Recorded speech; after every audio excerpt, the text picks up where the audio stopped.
Yepa! Je profite d'avoir retrouvé mon sentier balisto géographico-quantico pour prendre le petit bigot et faire une petite vidéo. Oh, oh, oh. J'avais pas prévu tous ces rimes en haut comme quoi la vie. Bah c'est pareil, puis là c'est haut. On va j'enchaîne, je suis en forme.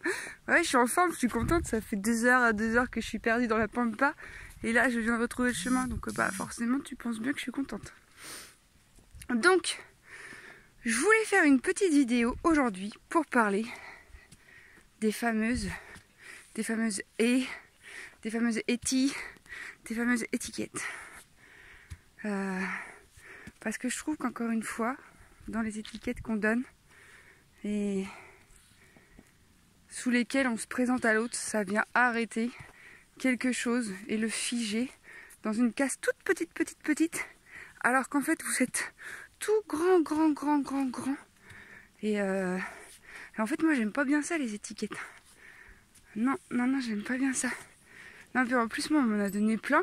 Alors bien sûr qu'il y a des étiquettes en plus qui sont validées par la société ou par certains milieux comme étant plus chouettes. Mais n'en demeure pas moins que ça reste des étiquettes en fait, et que dès lors que tu t'identifies à ces étiquettes, bah c'est le personnage qui est en toi qui s'identifie à quelque chose qui est complètement... c'est même pas erroné, hein. C'est pas ça le truc. C'est que ça peut être très limitant et très enfermant en fait. Et ça m'a fait rire parce qu'il y a pas si longtemps que ça, j'ai aménagé dans mon chez moi. Et du coup c'est vrai que j'ai des instruments de musique. Et donc il y a une personne qui me dit « Ah ouais, du coup t'es musicienne ?» Moi j'étais là, ça dépend ce que tu mets derrière tes musiciennes. Est-ce que je fais de la musique ou est-ce que je fais des concerts? Et ça m'a fait très rire parce qu'en fait, bah ouais, je suis musicienne. Par contre, il n'est pas dit que je te fasse pas saigner les oreilles si je prends l'instrument de musique en question. Parce que voilà, après, ça dépend ce qu'on met derrière, mais du coup, on peut y allouer tout un prestige. Ah, t'es musicienne. Non, mais viens m'entendre jouer de la guitare et du caron, tu vas voir que c'est pas forcément quelque chose d'agréable hein, que d'écouter une musicienne. Parce qu'en fait, moi, je prends beaucoup de plaisir à m'allonger par terre, ou pas, et à prendre des instruments de musique, et à kiffer, en fait. À laisser faire ce qu'ils demandent à se faire, à créer, à m'amuser. J'enregistre même pas. Non, juste, je me fais plaisir dans l'instant. Des fois, ça va durer 10 minutes, des fois, ça va durer 1h30. Des fois, je vais pas toucher le truc pendant 3 semaines. Et c'est ok. Mais du coup, ça m'a fait rire tout de suite l'association de tes musiciennes.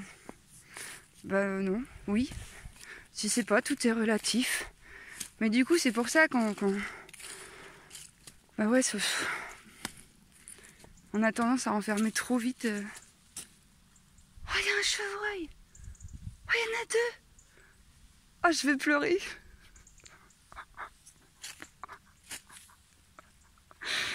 Attends, bah, moi je suis pleine de gratitude pour...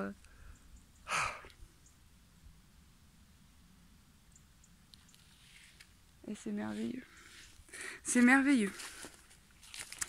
Je disais quoi moi sur ces merveilleuses merveilles Je disais les étiquettes, oui. Alors elles peuvent être bien pour te permettre de savoir quelle est la taille du vêtement. Et encore que même sans étiquette, tu peux vite t'apercevoir si oui ou non c'est à ta taille. Tu l'essayes, puis si ça te va tant mieux, si ça te va pas tant pis. On s'en fout que sur l'étiquette qui est marquée 34 ou 72, faudrait pas non plus que parce qu'il y a marqué 72 tu te dises « Oh putain merde, ça va pas du tout, parce que c'est quand même plus la classe d'être entre 36 et 38 ». Enfin, tu vois, toutes ces injonctions qui ont arrêté, en fait, qui ont uniformisé une façon d'être. Mais c'est fou, hein, si on prend un peu plus de hauteur, même tout ce qui est les carcans sociétaux. Moi, je m'en rappelle quand j'étais gamine. Ouais, je dis pas que j'ai 75 ans, mais quand j'étais un petit peu plus jeune, bah, j'hallucinais, en fait, de toutes les images qu'on nous montrait partout. À la télé, à la pub, dans les magazines, même si tu voulais pas regarder, tu les voyais, ces images de femmes, de corps de femmes qui ressemblent pas du tout à des femmes qui ont l'air d'avoir des rythmes de vie super feng shui, super cool et super la vie elle est belle, mais plutôt des régimes alimentaires super stricts et et des problématiques intérieures pour se faire vivre ça, laisse tomber la neige. Hein. Donc voilà, c'est une toute petite vidéo pour cuidado avec les étiquettes. Même tu fais quoi dans la vie? Ça dépend des moments. Et c'est pas parce que les étiquettes que je peux te donner, ouais, moi je suis ci, ça, ça. Ah ouais, ça en jette. Mais non, parce que s'il faut derrière, je suis trop con. S'il faut, je suis complètement le cœur fermé, complètement tout ça. Donc il faut aller au-delà des étiquettes en fait. Et puis il y a des personnes, en fait, de rester dans la simplicité du cœur et de dire, bah voilà, je suis ce que je suis. Des fois je suis ci, des fois je suis ça. Je suis vivante. C'est à peu près la seule vérité qui reste tous les jours. Jusque-là, j'en conviens. Et voilà, je pense que ça suffit largement en fait. Et qu'on n'a pas besoin de savoir si on est musicien, cuistot ou plein de trucs en fait. Mais je dis pas qu'il faut pas s'en servir. Attention, hein. J'ai pas dit ça. Hein. J'ai dit que comme tout, c'est beau. La loose. Faut faire attention de la façon dont on s'en sert. Il faut pas s'identifier à ça. Non, non, non. Ce n'est qu'une façon d'enfermer quelque chose. Et bien sûr que ça permet de se comprendre sous certaines latitudes, tu vois.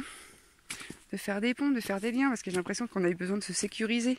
Parce que juste d'arriver comme ça, sans aucune étiquette, vas-y, mais c'est complètement perchose. Ah non, je suis bien là, mon ami. Je ne suis un peu plus là. Et puis, laissons l'instant se dérouler de la façon dont il se déroule. Voilà, ami. Bah, je te souhaite... Attends, parce que là, ça va monter. Enfin, ça monte. Du coup, je vais te laisser parce que je vais être en PLS sinon dans 3 secondes 12. Je te souhaite une belle fin de journée. Et puis, des bisous.